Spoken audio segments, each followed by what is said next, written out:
In the world of turnkey security solutions, there are products that can unintentionally increase an organization's attack surface. Here today, I'm here to talk about MDM, or mobile device management, and the security research I've conducted over the last year, which has demonstrated the ability to conduct single-factor authentication, even with the configuration of multi-factor. Starting off, I'd like to give a little bit of background about myself. My name is Matt Burch. I am a technical manager with Opto's attack and penetration team and have about 20 years of InfoSec experience across a number of various disciplines. I've had the opportunity of installing firewalls, web proxy, multi-factor authentication solutions, secure network architecture design, and most recently within my role at Optiv, conducting penetration testing. This includes a number of my hobbies, which are primarily focused at tearing products apart, looking at kiosks, and determining the underlying threat vector that may exist within hardened security suites and products, and how they might be able to use to exploit an organization.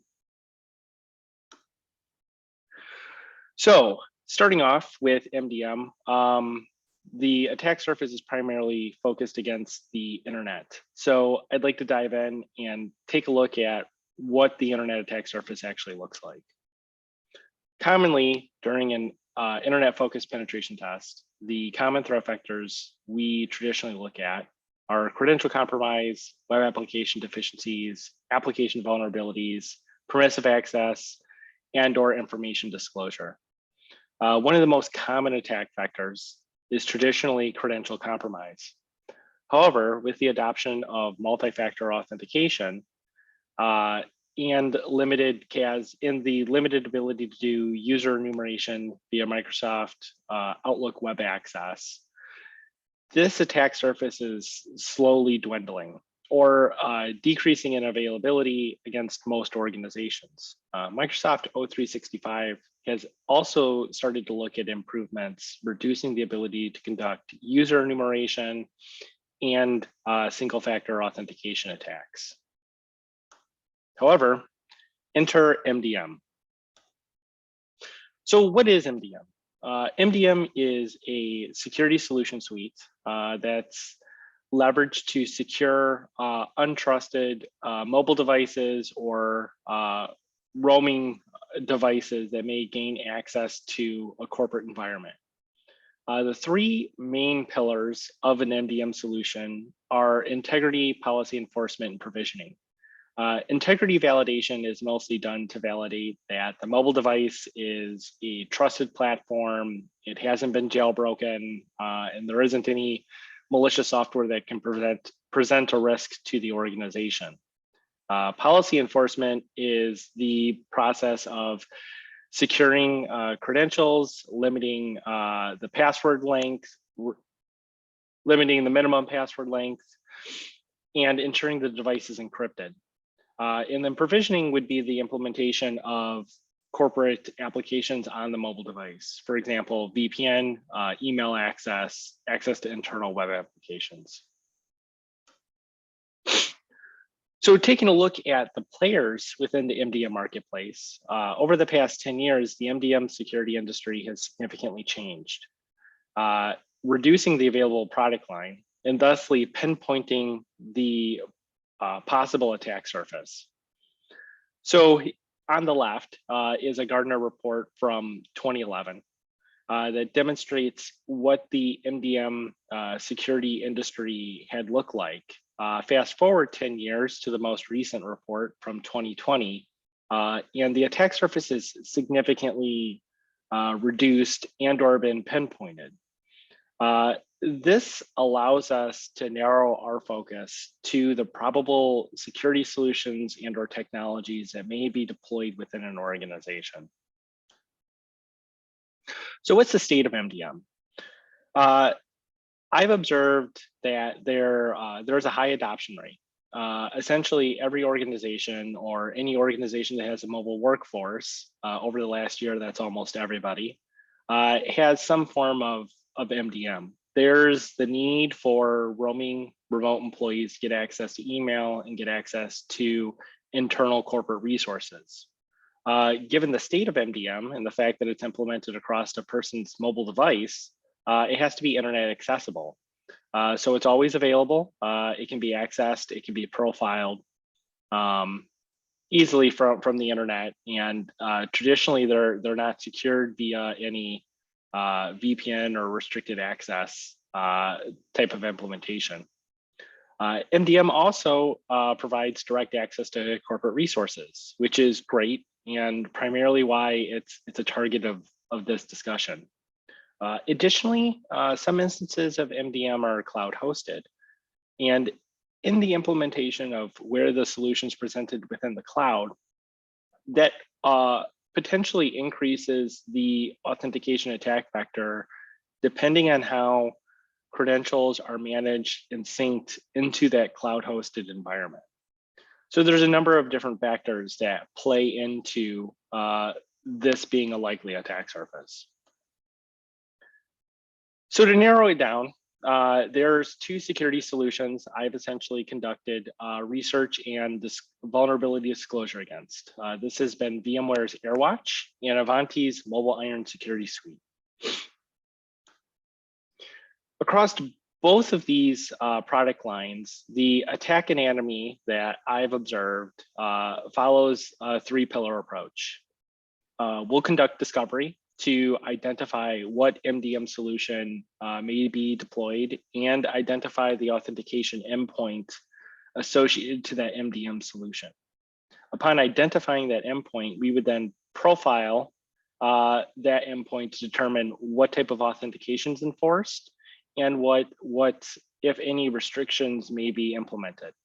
At that point, we have the ability to then conduct authentication attacks against the solution and look to compromise network credentials.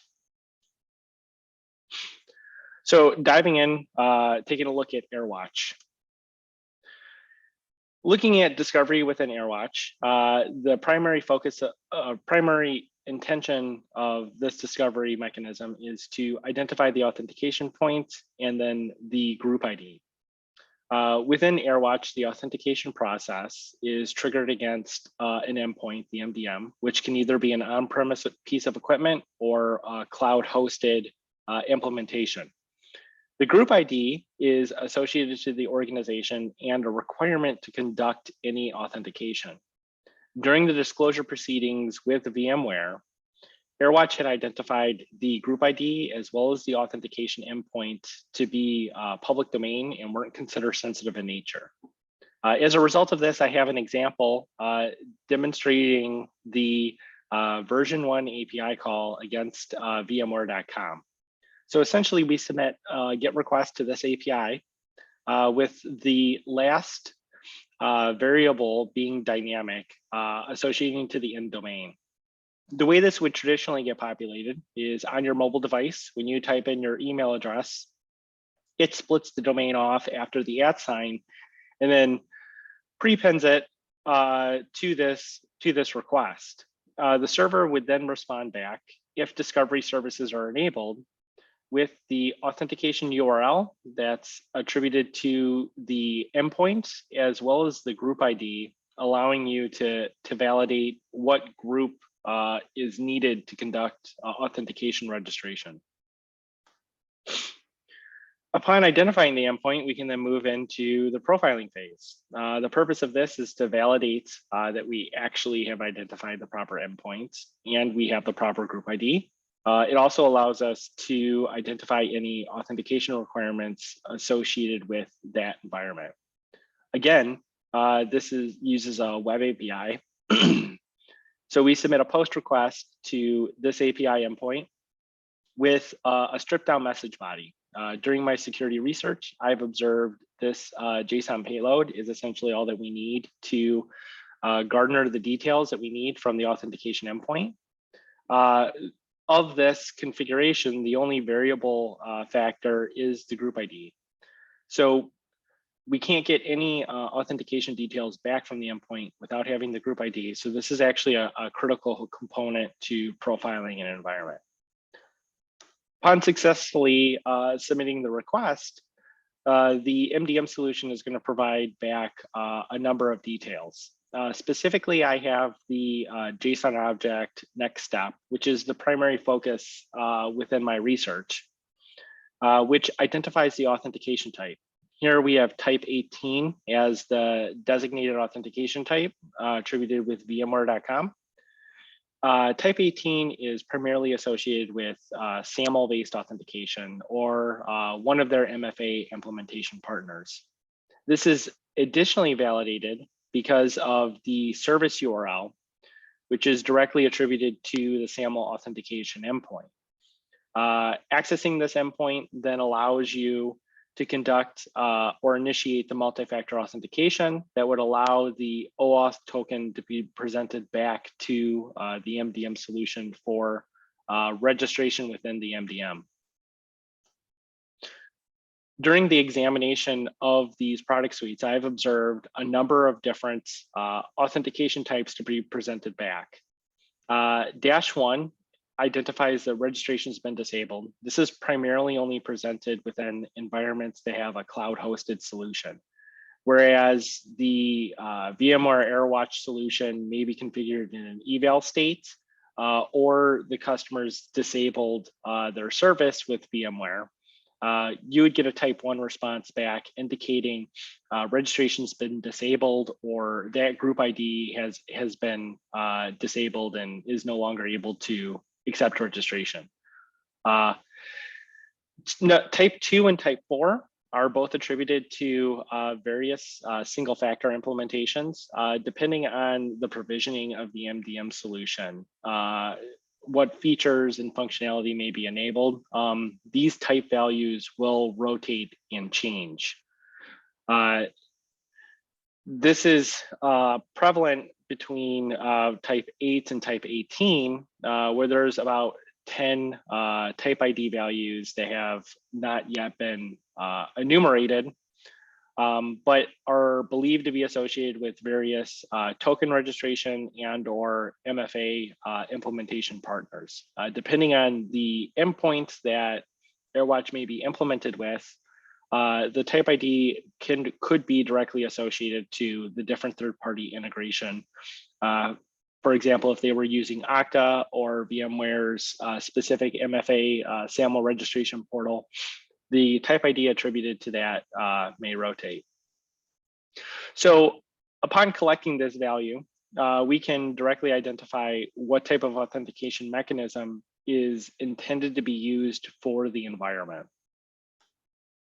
This then rolls into the authentication attack surface. So there is essentially 3 authentication endpoints that I've focused in as part of this research. We have the AirWatch hub registration. So this is the MDM agent that gets installed within your mobile device.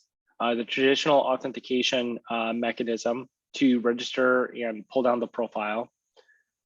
This is the first authentication process that can be targeted. The second 2 are more opportunistic, where we have the Boxer email client. This is a proprietary email client that AirWatch offers as part of the MDM product suite. Boxer offers a registration interface as well as a direct authentication interface.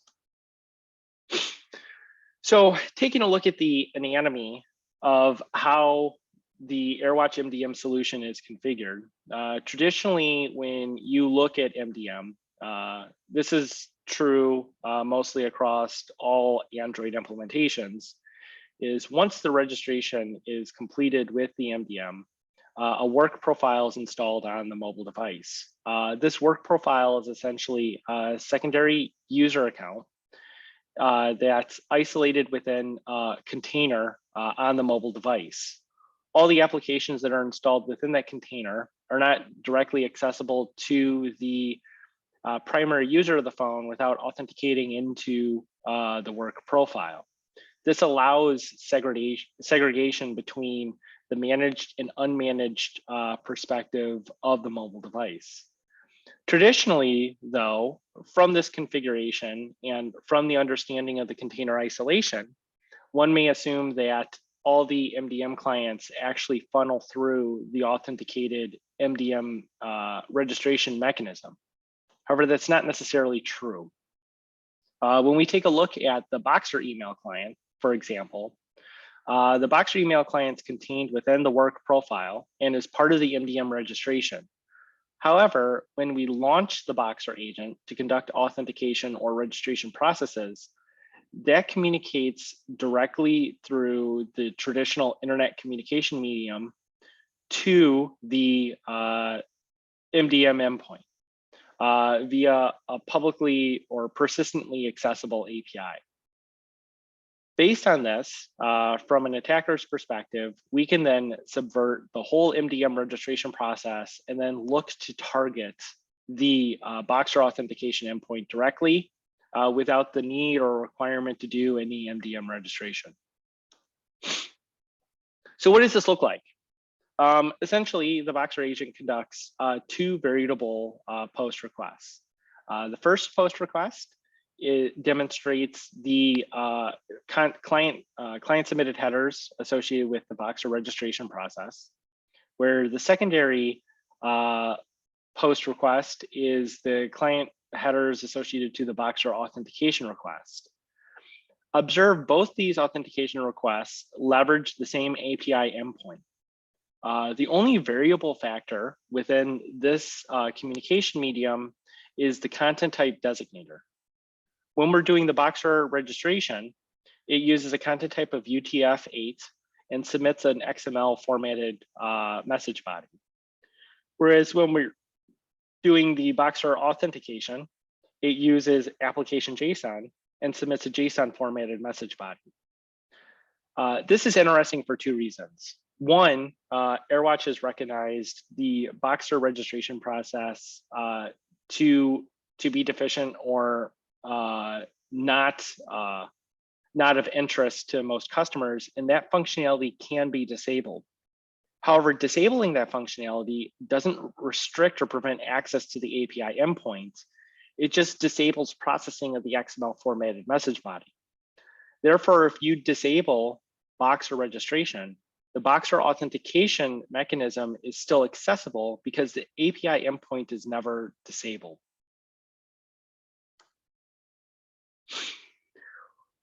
Leveraging this, this is essentially the post message body associated to an authentication request, a Boxer authentication request. Here we can see that we submit the username of special snowflake with the password of password.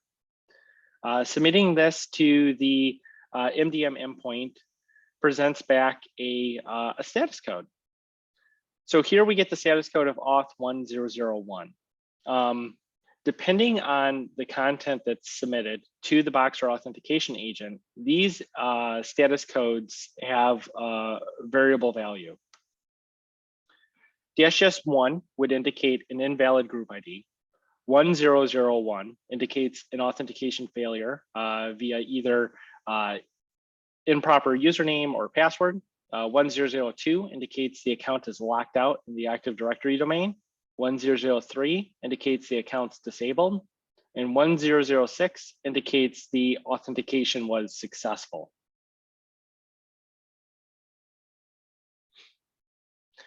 In the process of conducting these authentication messages, even with the implementation of MDM, the Boxer agent never is unable to implement or integrate with the MDM authentication mechanism. Therefore, this authentication interface presents a single factor authentication perspective, which allows us to validate these credentials. Logically thinking, that's also represented when you install the MDM solution on your phone. You're not prompted for dual factor authentication every time you open the Boxer agent or every time you connect to your corporate VPN. So with this authentication medium, we have the ability to validate account lockout and successful authentication attempts via single factor attack surface. But what about the CAPTCHA? So previously I had mentioned there's also an authentication attack surface against the AirWatch Authentication Hub client. This however, does present a CAPTCHA restricting the amount of authentication requests that can be generated against the endpoint. For example, submitting 5 or more failed authentication attempts against the MDM endpoint will be presented with a CAPTCHA to validate that we're not an automated process. However, to get around this, we just generate a random device ID. So I've observed that the AirWatch CAPTCHA authentication mechanism is linked to the unique device ID that's hard-coded on each mobile device. Traditionally, this character string is a 16-byte or 21-byte value that's observed to be statically assigned to the device. If we randomly generate this and have a unique value for each authentication attempt that's initiated to AirWatch, we can successfully bypass the CAPTCHA and be able to conduct continuous authentication attempts against the MDM endpoint without being presented for the CAPTCHA.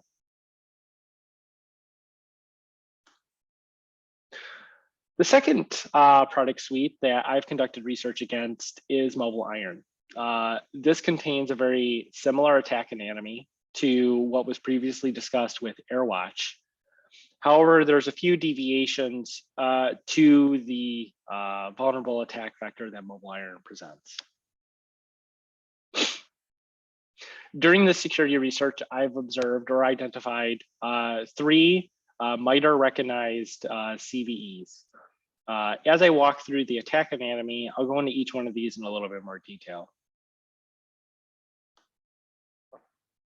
So discovery, very similar to AirWatch, MobileIron has its own discovery mechanism. This also uses a web-based API request. However, unlike AirWatch, the MobileIron implementation leverages an API key. Without this API key, it's not possible to communicate with the MDM endpoint.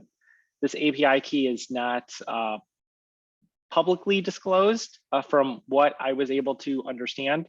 However, Ivanti MobileIron does not identify this authentication or discovery mechanism to be of a proprietary nature. Very similarly to AirWatch, we're able to submit the domain associated to the target environment and then obtain details back, allowing the identification of where the MDM authentication endpoint may be. This is represented down here within the hosting value of the JSON response body. So where is that API key? The API key was observed to be hard-coded within the MobileIron work at agent MDM client that gets installed to the mobile device. Within this particular Java class, we were able to identify and recover the API or the API key, allowing direct communication with that endpoint. Moving into profiling. Unlike beyond discovery, the MobileIron communication mechanism actually changes quite a bit from what AirWatch, how AirWatch establishes the communication. MobileIron uses a proprietary TCP communication mechanism, which is wrapped in a TLS certificate. All communication mechanisms between the mobile at work agent and the MobileIron MDM endpoints have an MIPR designator. I believe this represents MobileIron protocol request and is used to designate the TCP communication medium that the MDM solution will read.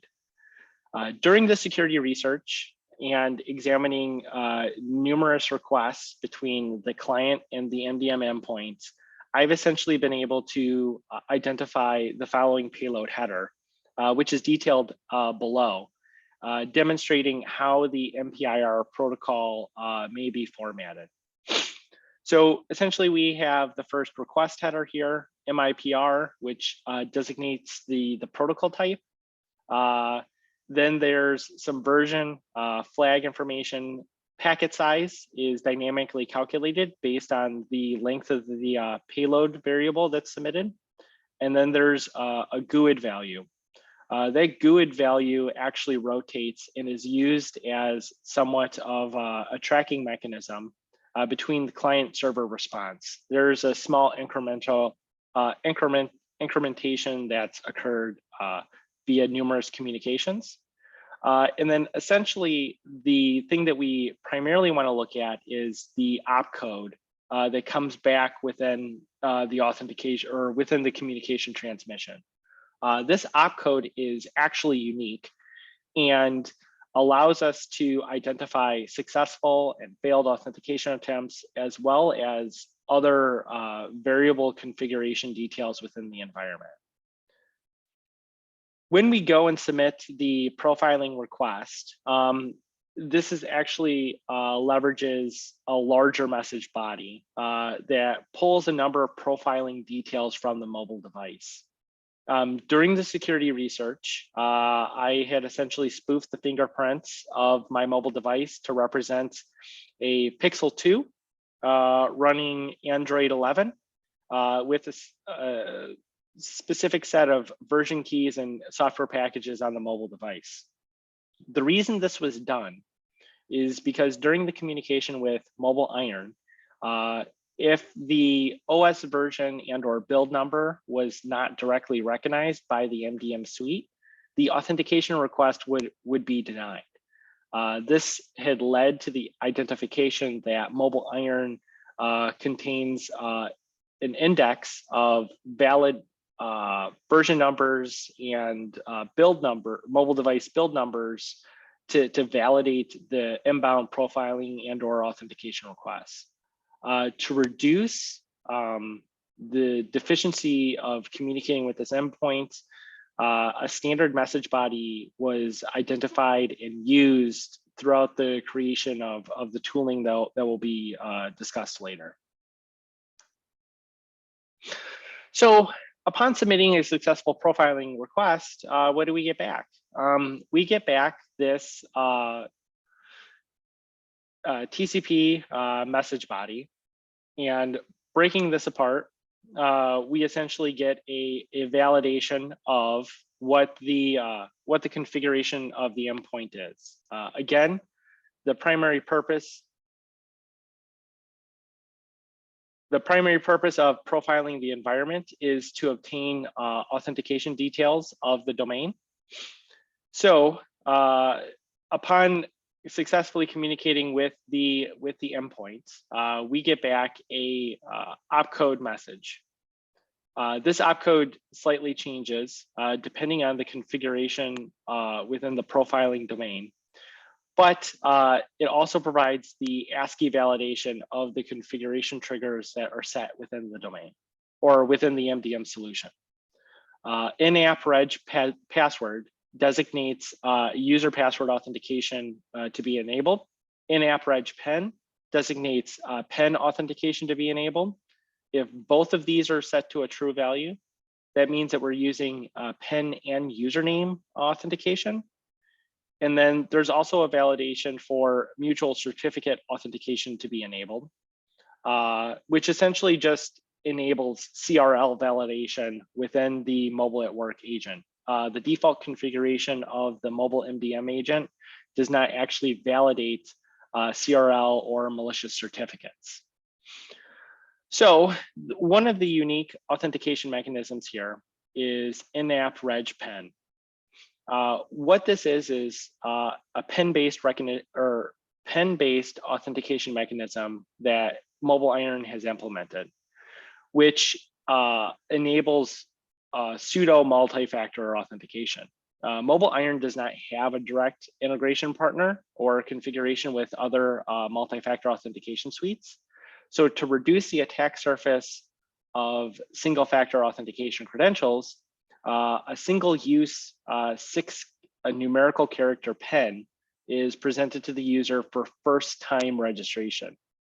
Upon submitting a successful PIN, a configuration file is sent down to the user, which provides a cookie and an authentication token, which then can be used to submit the single-factor credentials.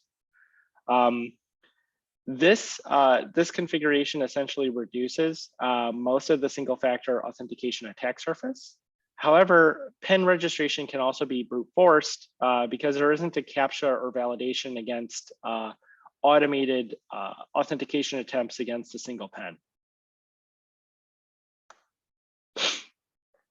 So now that we've kind of identified the authentication endpoint and we've been able to profile the authentication configuration of the domain, we can now attempt authentication attempts against the MDM solution.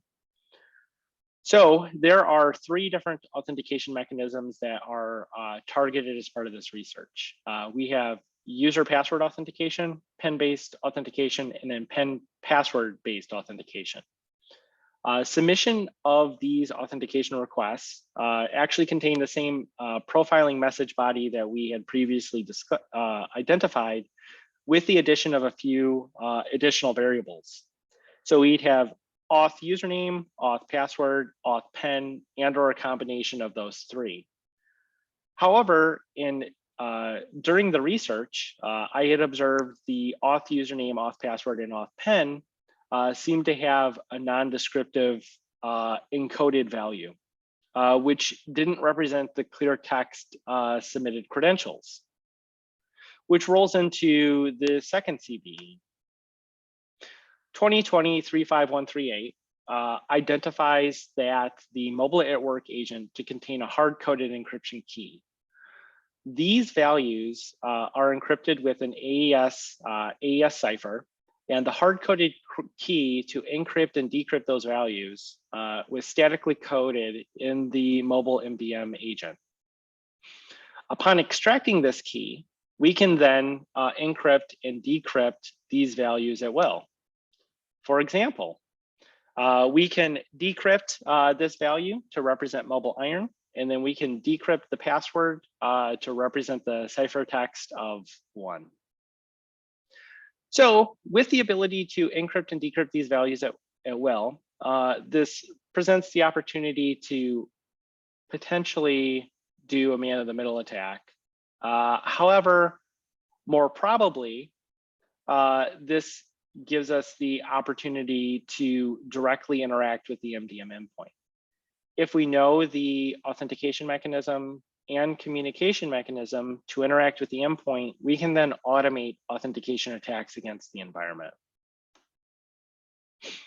So doing so, we're able to get a successful authentication attempt. Again, validating how the authentication attempt occurred or what the result of that authentication attempt was is reflected based on looking at the opcode. So there's a number of different binary values that get returned during the authentication process. We'll see X78, X9C, XBD when the authentication is successful. And essentially this designates a gzip configuration message body that would then go forward to configure the MDM registration on the mobile device. If we get this message body, we know authentication is successful because we are receiving the configuration package. The 2 other hex values or opcodes that we get designate authentication failure and a lockout condition. Notice the values are relatively similar with just a small deviation in some of the opcode values. So these values will change slightly depending on the implementation of the environment, but we can actually enumerate these opcodes to identify when we've observed successful and failed authentication. So taking a step back and looking at the authentication configuration within MobileIron. Essentially, traditionally, when you implement MobileIron or you implement any security product within the domain, they're implemented with a user repository, traditionally Microsoft Active Directory. And when you submit authentication attempts against that solution, it then locks out user accounts contained within the LDAP directory store. So as an attacker or as a security practitioner, it's important to ensure that the authentication attempts that we're executing are below that lockout threshold so that we're able to continue to validate user credentials without users rotating their passwords and or directly impacting the organization, indicating malicious activity to be occurring. MobileIron follows this configuration suite. However, it essentially creates a shadow copy of the LDAP repository. So what this means is during the LDAP registration process, MDM or MobileIron will create a sync with the LDAP repository and then store that within a cached representation on the system. When the attacker conducts an authentication attempt against MobileIron, upon hitting the lockout threshold, the account is then locked out in the cached representation of the user identity and not the originating user identity store. This essentially rolls into the third CVE, which I have a small video to kind of demonstrate this attack surface.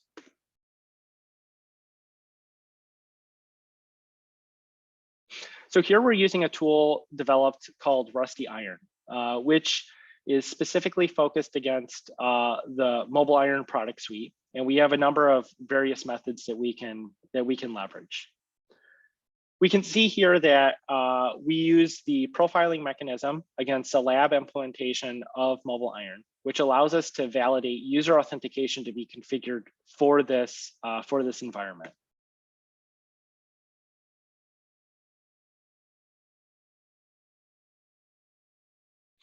Now we'll go through and conduct several single-factor user authentication attempts against the lab implementation.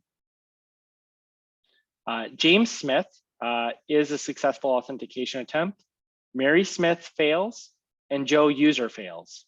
One of these two users exists, and the other does not exist within the MDM solution, or accessible via the LDAP directory sync. To validate this, we create a list of usernames, essentially of Mary Smith, James, and then Joe. And then we'll conduct a user enumeration attack.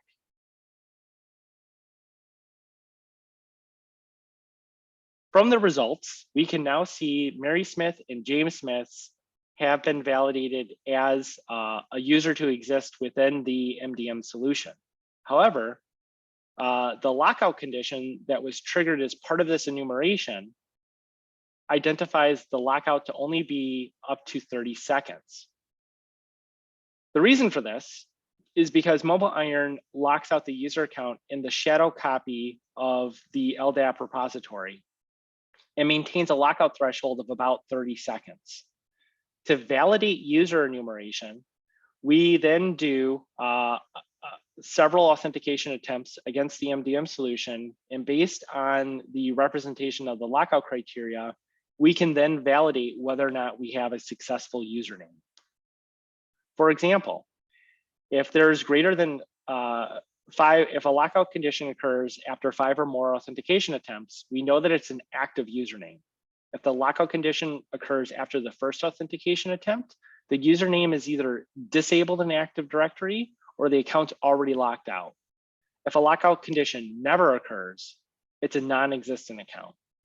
So from this perspective, we have the ability to do full enumeration with zero impact against the corporate identity store because user accounts are never really locked out.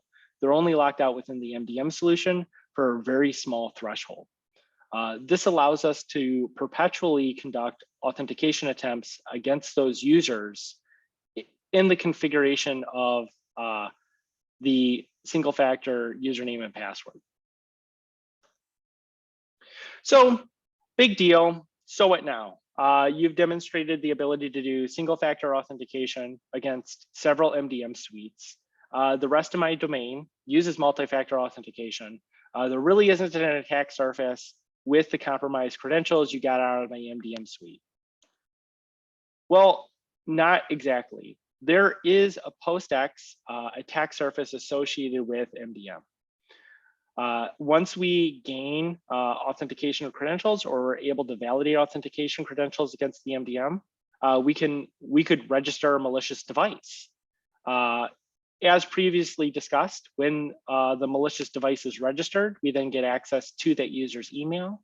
We may get access to VPN provisioning and or other internal applications. Additionally, this gives us the opportunity to conduct internal spear phishing. Furthermore, some of the VPN configurations that may be configured within the MDM can restrict access to allowed services or allowed applications that are only presented within the MDM suite. This is partially true, where if you look at the name of the allowed app list, here representing some VPN tunnel restrictions for an Android implementation of MDM, you can observe that these are Java class name represented in the Java class name nomenclature. So this is actually representing the class name contained within the Java APK. There is an attack surface where a APK file can be disassembled, and then the primary class name can be rewritten, it can be recompiled and re-signed, and then side-loaded without jailbreaking the device into the MDM work profile, allowing a malicious application to be presented within the MDM restriction and potentially gain access to the VPN. For example, let's say we take a SSH server, change the class name to become Microsoft SharePoint, sideload that into the MDM profile. Now we have an SSH server running within the secured MDM profile that would have access to the VPN provisioning, allowing us to compromise the domain from the perspective of the mobile device. So this kind of runs into what are the mitigations? What can actually be done to reduce or identify this attack surface to occur? Primarily, I would recommend limiting the UUID registration. If you restrict how many unique IDs can actually register against the device, this will disable the authentication attack surface. Once that limit has been reached, new authentication attempts to gain access or validate the credentials against the MDM would be reduced and or restricted. Additionally, you should monitor for excessive authentication attempts. Traditionally, if someone's registering against the MDM solution, their authentication interval against the MDM would be relatively slow. And traditionally, you'd only see several authentication attempts from a user. If you're seeing more than a handful of authentication attempts within a short duration of time, or even a long duration of time against the MDM, it's likely you're target of an authentication attack. Additionally, I recommend disabling endpoint discovery services. These services enable easy provisioning for the user and allow the user to quickly identify the MDM endpoint. However, these also open the opportunity for an unauthenticated attacker to identify your MDM endpoint. In the instance of AirWatch services, as part of the discovery process, we need to identify the group ID for the MDM endpoint. But without the discovery service to be available, it is possible to enumerate that ID, but depending on how that ID is configured, we may not be able to specifically identify the one directly attributed to the organization, thusly disabling the single factor authentication attack surface. Additionally, there's always a recommendation to enable alternative authentication mechanisms. For example, the user enumeration functionality within MobileIron only exists against user password-based authentication. If PIN-based authorization is configured for the domain, the user enumeration functionality is disabled. I'd recommend that you always move away from the single factor authentication perspective when configuring the MDM solution. Finally, this concludes my talk. I guess I am open to answer any questions or comments in regards to my research. As part of the AirWatch and MobileIron security research, there are two tools that have been released within the Optiv's GitHub. We have AirCross to validate the security configurations of MobileIron AirWatch. And then we have Rusty Iron to validate the security configurations of Ivanti's MobileIron. Additionally, the security research papers associated to each one of these tools can be found on the links below.